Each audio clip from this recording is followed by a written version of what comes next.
I just want to talk for a second about the feeling of what I want you to be doing, because it's pretty simple. Once you get the hang of it, it's going to be quick for you. But again, we're talking about playing our part. And as a musician, if you're doing, most of the time, 9 times out of 10, the simpler thing is better. Almost probably because you can concentrate more on the feeling. And music is about the feeling. For most people. For a lot of people, it's because you can do, I don't know, whatever. Do something trite and fast is what I was trying to express there. But okay, so now we're going to do just quarter notes in the left hand, and we're staying in this octave. So again, this E, I don't know if you can see that. Oh, look at that. This E is the lowest E on a bass, right? So, you know, I'm just going to honor that, say. Sometimes I'm going to play this E, but that's a choice that you can make. But all the notes are right here. So I just want you to be playing. And the thing about the playing, try to really lock in with the drums, number one. Really, like, make it feel, we're talking about, this is an easy thing, so now we're really working on the feel. And I want you to play separated notes.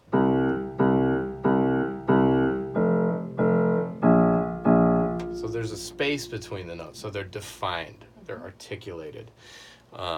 Again, this is descended from dance music, and even at this tempo, it makes you want to kind of move your hips a little bit, which is nice. Makes you feel good. That's part of really what makes music feel a certain way, and especially in this way, it just makes you feel good. It makes you feel warm. It makes you feel safe because it's something you know is going to happen reliably, and you can do that. It's something that is being a performer, you can perform this task. Okay, I'll shut up. But so the right hand, we're just playing thirds and sevenths. And we can do it. Let's start with whole notes. And then you can switch to quarter notes. But I want it to be different. But then you can do quarter notes because both are sort of standard ways of playing. If you listen to Count Basie Band, the guitar player was named Freddie Green. They call it play like Freddie Green style, the old, again, dance band style. The Count Basie rhythm section was really famous because you had a drummer who was playing a kick drum, 4 on the floor, so everybody knows where to dance. The bass player is playing quarter notes, and then Freddie Green, the guitar player,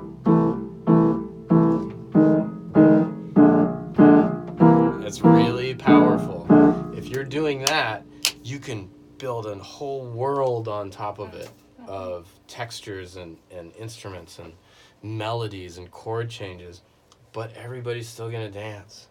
It's beautiful and magical. It's lovely. Anyway, so that's what we're working on. The range of the right hand for the chords, let's basically this tenth between C and E. Don't go below C, don't go above E. Down here, you're going to get a little too muddy. Even the C is a little bit muddy. Up here, you're going to get too bright. You're going to start encroaching on the melody. One of the things that you're thinking about is that you are part of something that's happening. This is not the whole thing.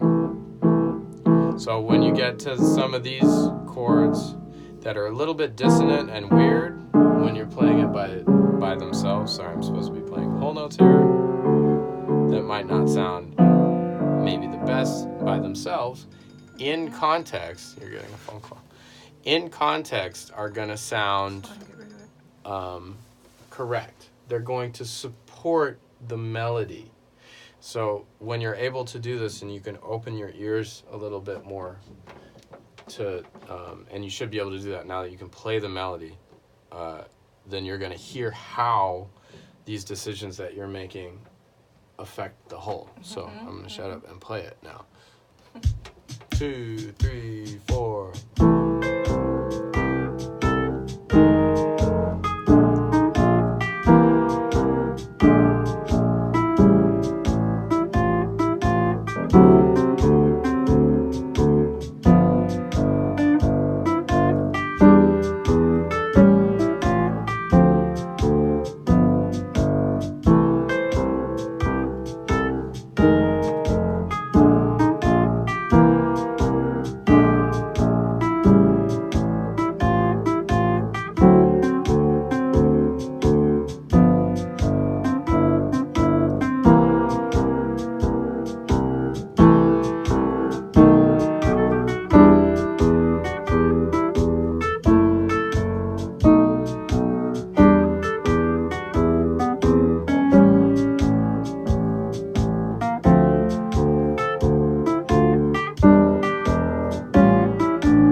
message.